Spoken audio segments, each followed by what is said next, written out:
కాళహస్తికి వచ్చారు పూజ స్వామీజీ వారు. కాళహస్తికి వచ్చారు. 40 సంవత్సరాల నుంచి మౌనం ఉంటున్నారు, తపస్సు చేసుకుంటుంటారు. వారికి కూడా వారి ఆశీర్వాదం మనందరికి కావాలి.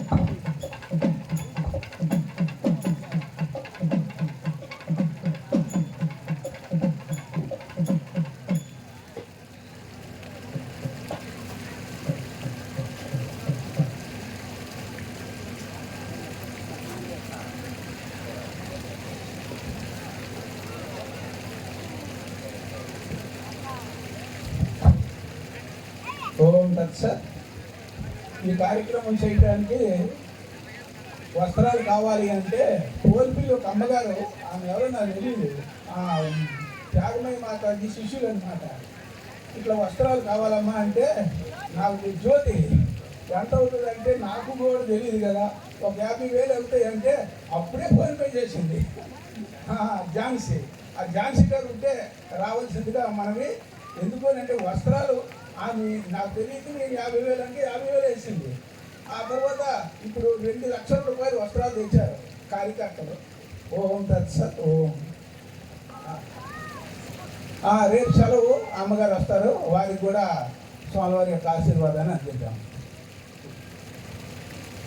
పద్మనాభం మండలం మండల తహసీల్దార్ గారు వేదిక మీదకి రావాల్సిందిగా కోరుతున్నాం.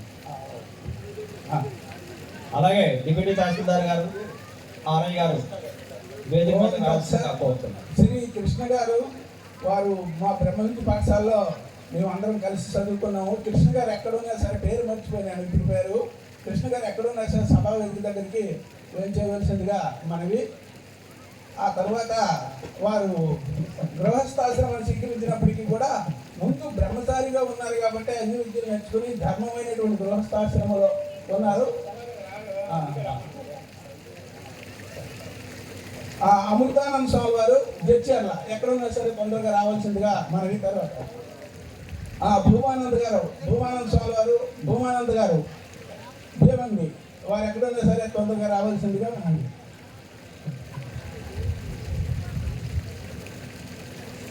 మండల తహసీల్దార్ గారు